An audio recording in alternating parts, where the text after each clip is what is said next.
Okay, so before we get stuck into a whole heap of sketching, which is the primary focus of this particular chapter of work, there's 4 key graphs here that we have to know, and we'll cover those in more detail in the next videos. What I want to focus on this early stage is just some of the notation we're going to use, talking about sets, subsets, intersections, talking about how we can represent our intervals. We spoke in chapter 3 in the quadratics where we sort of had to say, -3 is less than x, which is less than 4, or this sort of notation here.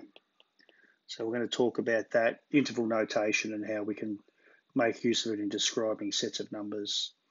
So the primary focus of these little videos is just up here. We want to be able to use correct set notation. Okay, so a set typically, okay, it's a name for a collection of any items. All right, so sets could be anything: sets of numbers, sets of cars, sets of students. Okay, the natural numbers, for example, are all the whole numbers that are greater than 0. So 1, 2, 3, 4, 5, 6, 7, 8, etc. And we represent that set of numbers with the value n. So a little bit of notation: if x happens to be an element of that set, well, then we write x is an element. It's sort of like a rounded E. And if it's not an element, well, we put the element symbol, and if anything is not true, we put a line through it. So we'd say x is not an element of the set A. Okay?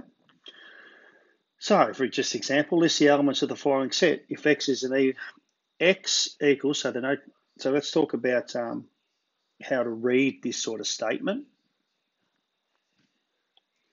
So x is equal to the curly brackets. So the curly brackets means the set of numbers. X, the 2 dots means such that. And then obviously the next part is x is an even number less than or equal to 12.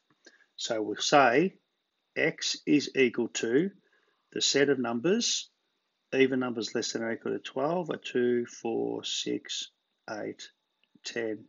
12 is less than or equal to, so that goes in as well. Okay, so there's my set of even numbers. Now the subset notation, or the subset, means it's a part of, or it's contained in the set. So it says there, if all the elements of B are also elements of the set A, well then B is called a subset of A.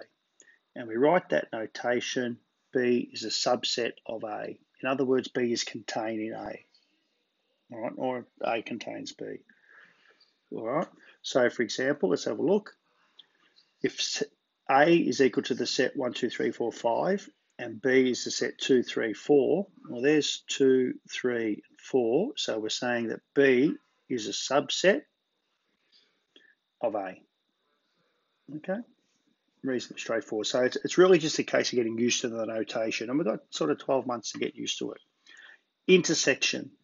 The intersection means and. It has to be in both. Okay, so our intersection talks about the elements that are common to A and B. All right, that's called the intersection A and B. So it must be in both. So if x is an element of A and B, if and only if x is in A and x is in B. Okay, so if A is equal to 1, 2, 3, 7, and B is equal to 3, 4, 5, 6, 7, then A intersection B, well, what is in both? Let's have a look. So we've got 3 in both, and I've got 7 in both. So A intersection B is 3 and 7. Okay, that's the intersection of those two sets. So scroll up a bit. Union means it's in one or the other. Okay, it does, as long as it's present in one of them, it's a member of the union of two sets. So union is when things join. So if they're joining together, it means they become one. All right. So if they're in my class or in Mr. Rice's class, the union is, as long as you're in one of them, you're in math methods. Okay, so that's the union of the two. So as it says there, A union B, and it looks like a U, so that sort of helps. It's in A or B. So the intersection and the union or. All right. So, for example, what have we got? There's A, there's B. A union B is just all the numbers that are in both. So I've got 1, 2, 3. I don't double up. 3's there already, but that's okay. 4, 5, 6, 7. So I don't put both numbers in twice. So I've got all the numbers from 1 to 7 between those two sets. So that's my union of the two sets. Okay. My null set is called the empty set. So let's just scroll that a bit. So the null set is the empty set, as if there's nothing in common, and it's just a circle with a line through it. I'm pretty sure it can go either way. We probably should draw it the way they have in the notes, so we'll go that way. Okay, so two sets that have nothing in common. There's a little term there for us. Okay, it's called a disjoint set. So sometimes an example might say, if sets A and B are disjoint, find the intersection. Well, if they're disjoint, the intersection by definition is 0, which is the empty set there. Okay. The other one that we cover, which we don't see a lot of, is called our excluding. Okay. In other words, A excluding B. What's in A, but it's not in B. Okay. And one is different from the other. So here, what's in A that's not in B? So we've got 1, 2, 3, and 7 that are in A, but 3 and 7, those two are in B. So only 1 and 2 are in A, but not in B. Conversely, what's in B, but not in A? Well, B is 3, 4, 5, 6, 7. And of those, 3 and 7, okay, are in A. So we've got left with 4, 5, 6. Okay, one of those little ones. It's worth knowing, but I've got to be honest. We don't come across it a real lot. All right, we can represent our sets graphically. All right. So to represent our sets graphically, we tend to use what we call Venn diagrams. Is one of those tools. All right. So our Venn diagram has some specific features. The box around the outside. Okay, the box has to include everything that's in the sample, if you like. Every possible value must be included inside that box. And that box has got that little epsilon value there, and that's called the universal set. So we use that squiggly E. So it's sort of like an E with a little tail. It wasn't the best one. Okay, so that's my universal set. Anything that's in set A is actually just in the set A. Anything that's in set B is in the circle of set B. Okay, this particular instance, there's no elements in common, so the two sets are separate from each other. All right. If we have a union of sets, all right, that means they're in A or in B. Okay, A or B, which means they can be in either circle. Oh, let's go. Get rid of that. So there's set A, there's set B. So A union B, if epsilon are all the numbers from 1 to 10. Okay, set A are 1, 2, 3, 7. Set B are 3, 4, 5, 6, 7. So this little section in here, that's the section where you're a member of both circles. Okay, so there's my red circle there. So everything in that red circle, or oval I should say, is in set B.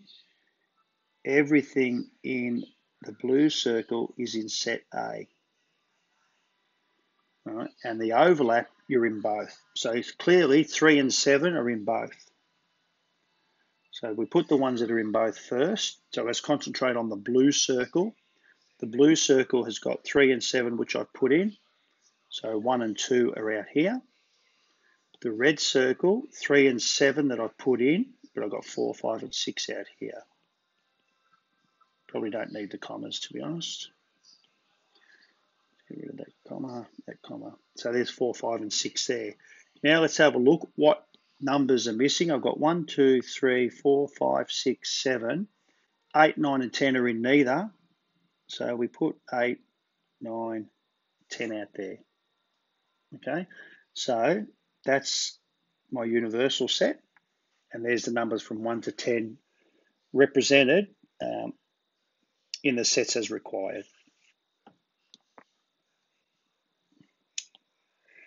Again, we spoke about the intersection, and the intersection we mentioned up there in the top graph. So it's a section. So again, elements common to A and B is called the intersection of A and B, and denoted by A intersection B. Find A intersection B and illustrate it on the graph. So A intersection B, let's just put in those values, the numbers that are in both, 3 and 7, which means we just put 3 and 7 there. And let's just put A and B.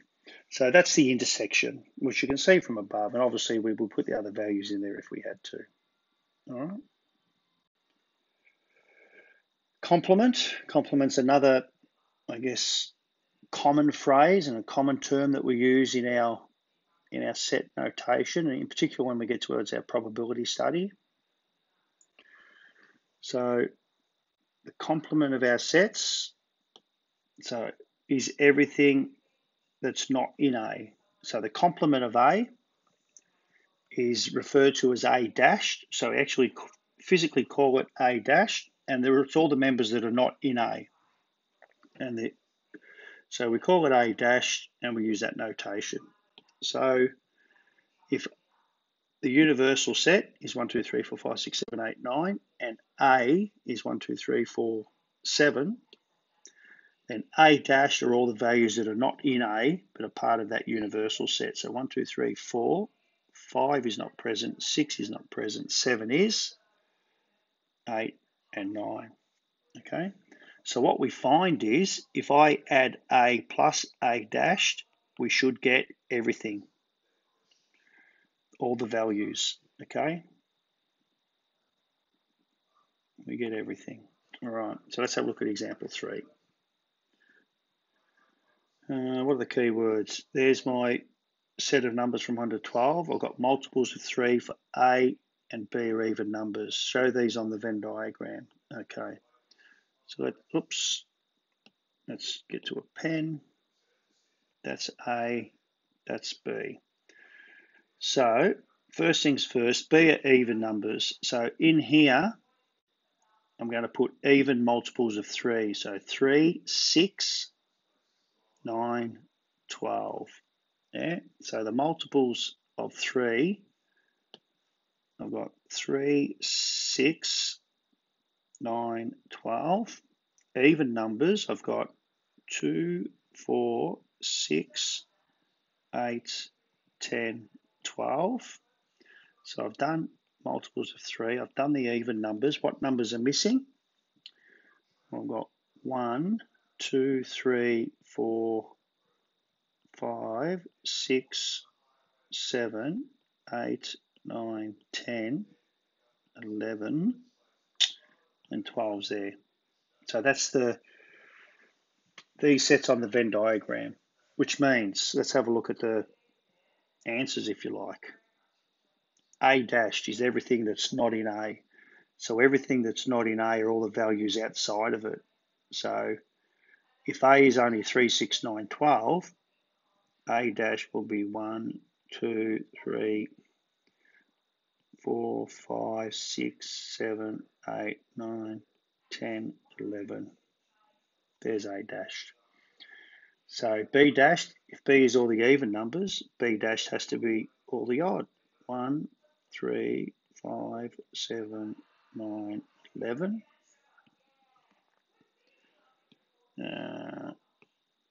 A union B, well, the union is everything inside the circle. everything that's in A and in B. It's not bad, is it? Not bad colouring, Mr. Gale. So that means we get A union B. So 2, 3, 4, 2, 3, 4, 6, 8, 9, 10, 12.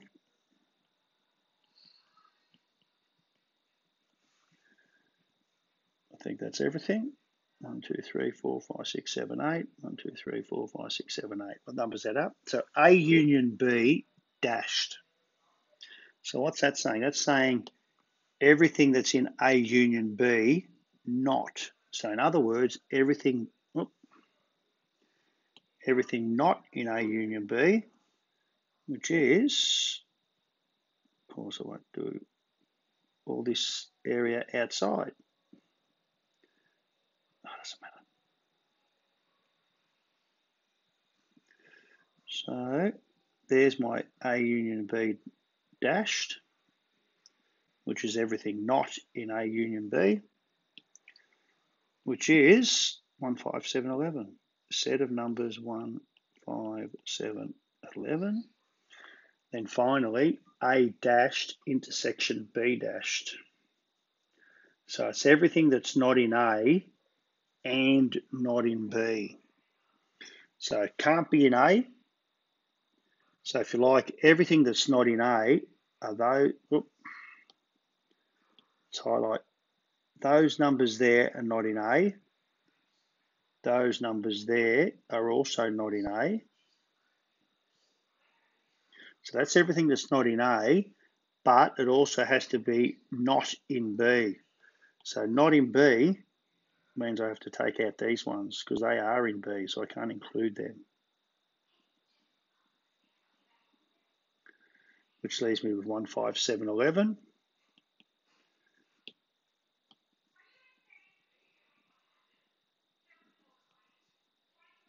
1, 5, 7, 11.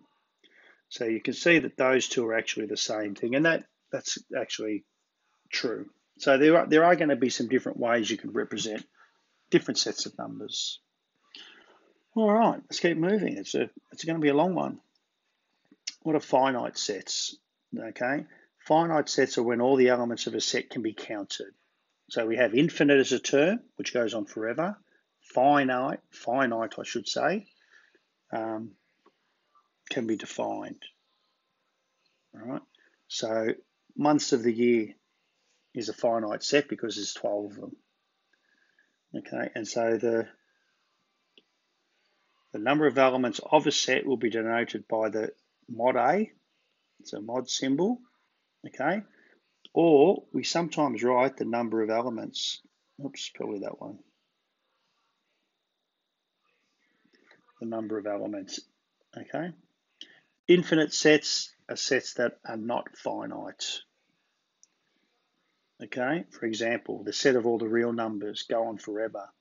The set of all the integers go on forever. 1, 2, 3, 4, 5, 6. They're infinite sets. All right. So we've got to a point here where we can just summarize these terms in terms of some definitions. Have a go at putting them in. Pause me, put them in and see if we match off.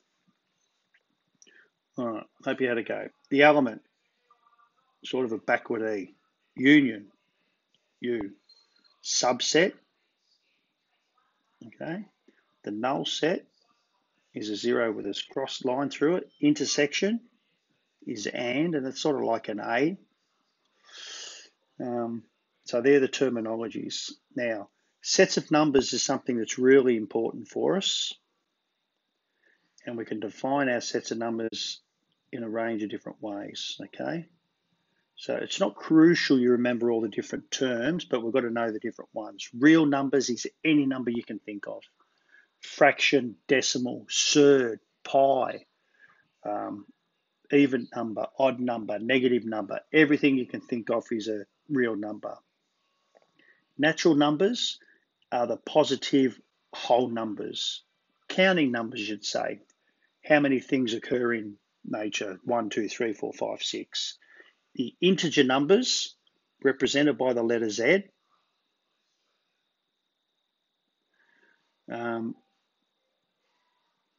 Just the whole numbers, positive, negative, or zero. Okay, so again, all of those. The rational numbers Q can be expressed any number that can be expressed as a fraction, a half, a third, a fifth. Whole numbers, 5 on 1, 10 on 2, they're fractions, they're still rational numbers. I guess we use that. A more formal definition, which we don't have to worry a lot about, is that any rational number is one that can be expressed as a recurring decimal. 2/3, 0.6666. 1/3, 0.3333. We can see 3/4, 0.75. They have a repeating pattern. All right. Decimals that don't have a repeating pattern are called irrational numbers. The most common one that we know, pi, 3.141596275. That's a guess, but I might have made up the last few digits. But it doesn't recur. The decimals don't recur. We call them irrational numbers, and they're our surds. We've dealt with surds in year 10, root 2, root 3, 2 root 2, etc. Root 9, which is equal to 3, is not irrational. All right? And if you like, here's a little diagram that sort of sums up everything. So all this says is the real numbers are the whole circle.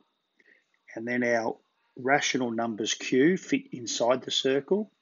And then we've got our integer value Z, which are just a smaller group of that. And then we have our natural numbers N.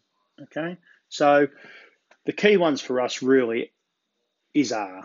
R is the one that we sort of talk about, and just getting used to our terminology here, we're saying the natural numbers is a subset of the integer numbers, which is a subset of the rational numbers, which is a subset of the real numbers. All right, it's the notation. This is a biggie. All right. We can describe our sets of numbers using interval notation. And we've sort of played around with this notation already, okay? Using our inequations for our quadratics. So all they're saying is that the set of numbers, so if you like, we're saying there that X is a set of numbers X such that A is less than or equal to X, which is less than or equal to B. In other words, we might have the set of numbers X such that -1 is less than X, which is less than 1. Might be some graphing that we do. All right. Now, what's, I guess, the relationship between the inequality sign. No, I shouldn't do it with that one. Relationship between the inequality sign and the bracket is important. If we're using a strictly greater than or strictly less than, we use round brackets. We call them open brackets. And they represent values or intervals where we don't include the endpoint. Okay, so if you like, we might use from -1 to 2, that's the same as -1 is strictly less than X, which is strictly less than 2. Okay, if I go to that one there, -1 to 2 closed bracket, a square bracket we call a closed bracket, we're saying -1 is less than X, which is less than or equal to 2. So 2 is a member of that set. 2 is not a member of the first one. All right. So square bracket means our endpoint is included. If we're looking for the numbers here, for example, if I'm looking for the numbers that are just bigger than 1, that means 1, not inclusive, up to infinity. Now, I've always been in the habit of putting a positive infinity. In other words, it's 1 and all the positive big numbers. It's not crucial, it's not compulsory, it's not wrong to not put it, but it's just a habit that I've got into, as much because we use a negative infinity at the other end. And you could argue we don't write a plus sign. I didn't write positive 2 there, I just left it as 2. but I have got a -1 there. So, I guess I'm being a bit inconsistent. So if I'm looking for the numbers bigger than 1, it's from 1 to infinity. The numbers less than or equal to -1 is from -infinity to -1, less than or equal to close bracket. Okay, I hope you can see the way in which they work. So a round bracket always goes alongside of the infinity symbol, because infinity is not a number specifically. It's a concept. It's a value that we're heading towards. Okay. Couple of special little sets here. R plus is a shortcut for writing all the positive real numbers. And given 0 is not positive, okay, it doesn't include 0. So R plus is x is greater than 0, or we could write that as 0 to infinity. R minus are all the negative numbers. So all the numbers strictly less than 0, or we could write it from -infinity to 0, all round bracket. All right. This one here, all the values, all the real numbers except for 0. All right. So look, we've covered a fair bit in there. A lot of it's terminology. You might need to reference this page as you work through, but we're actually going to start off with exercise 5, chapter 5 here, just to do this notation, and then we'll work our way back to the graphing. So good luck.